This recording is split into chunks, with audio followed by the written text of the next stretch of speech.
आखिरकार वो दिन आ ही गया। ये एक सपने जैसा लग रहा है। आज पता लग जाएगा कि बेहतर मोटर रेसर कौन है। हाँ, आज मोटर क्रॉस में मैं तुम्हें जरूर हरा दूंगी। ठीक है, देखते हैं। हाँ हाँ, देख लेना।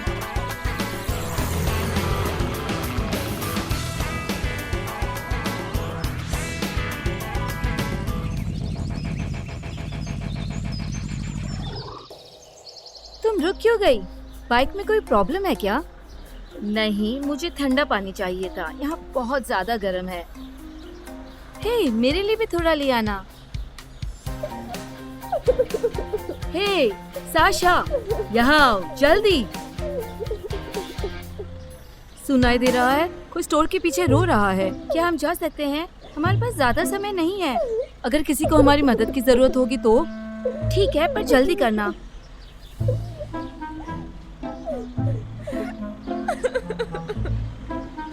चलो यहाँ से चलते हैं। हमें इस वक्त बैन बलीना की जरूरत नहीं है। वो रो रही है। लगता है उसके साथ कुछ हुआ है।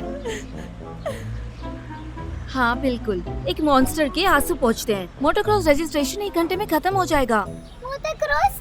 तुमने मोटरक्रॉस कहा? हाँ, मोटरसाइकिल रेसर कंपटीशन। पर तुम्हें इससे क्या मतलब है? मैं उम्मीद करती हूँ कि तुम अपनी अभिलाषा को अपने दोस्त की जान के ऊपर नहीं रखोगी, जैसे मेरी बेस्ट फ्रेंड ने किया। मुझे मॉन्स्टर बना दिया। मुझे कुछ समझ नहीं आ रहा। तुम कह रही हो कि तुम एक इंसान थी और मोटरक्रॉस का इन सब से क्या लेना देना है? हाँ, इंसान थी, जब तक मेरे साथ ये दुर्भाग्य घटना नहीं घटी थी। क्या इसके बारे में तुम हमें बताना चाहोगी? इन सब की क्या जरूरत है?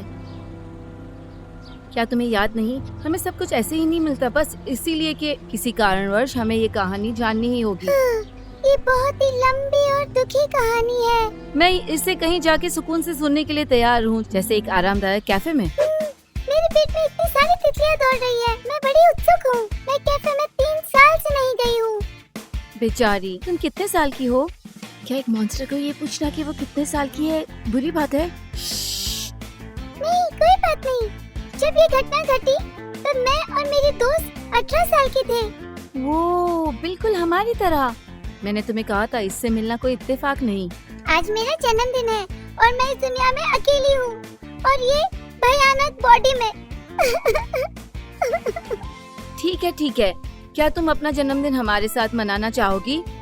मुझे नहीं लगा था कि मैं ये तुमसे कहूँगी, पर हम तुम्हारे अब नए बाइकर ग्रुप हैं। मैं 18 साल की थी और मेरे साथ 2 बड़ी शुभ चीजें हुई थी। पहली, मेरी फेवरेट बाइक जो मेरे पापा ने मेरे लिए लाई जब मैं 18 साल की हुई। मुझे शाम को शहर में बाइक लेके घूमना बहुत ही पसंद था। अपने चेहरे पे वो हवा का झोंका महसूस करना, वो जुनून के साथ अपने हाथों से स्पीड बढ़ाना और उसकी मनमोहक करती हुई आवाज। मैं विधि संकाय में पहुंच गई और उसी साल एक नई लड़की ने हमारा ये जो ग्रुप था उसे ज्वाइन किया। सच में? फैकल्टी ऑफ लॉ में पहुंच गई? मैं भी लॉ की स्टडी कर रही हूँ। सच में? खैर, फिर हम दोनों दुनिया की सबसे बेस्ट फ्रेंड्स बन गई।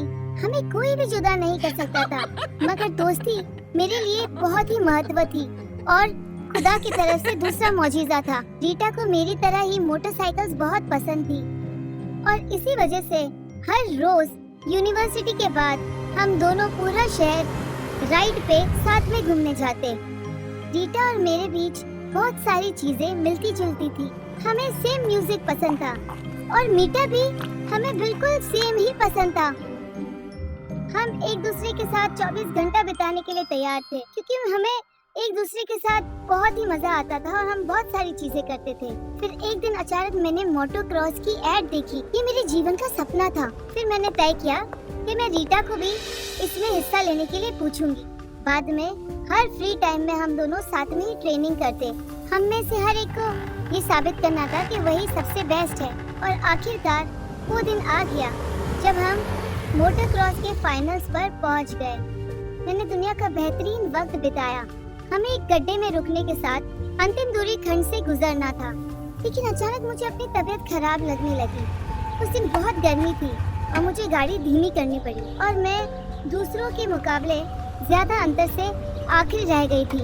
असल में फाइनल्स के पहले हमने तय किया था कि हम एक कैफे में जाएंगे। मैं रीटा को लेके आई और कुछ सोडा की कैन्स लेके आई और हमने वो सोडा पी और फिर कंपटीशन के लिए गए। उसके बाद सब कुछ मुझे बहुत ही धुंधला सा याद है। रीटा अपनी मोटरसाइकिल पे बैठ के वहाँ से चली गई। वो जोर से चिल्लाई गुड बाय और कहा कि अगर तुम भाग्यशाली रही तो हम जरूर फिनिश लाइन पर मिलेंगे। मेरा गला बहुत ही जोर से दर्द करने लगा और मेरा पूरा सर घूमने लगा।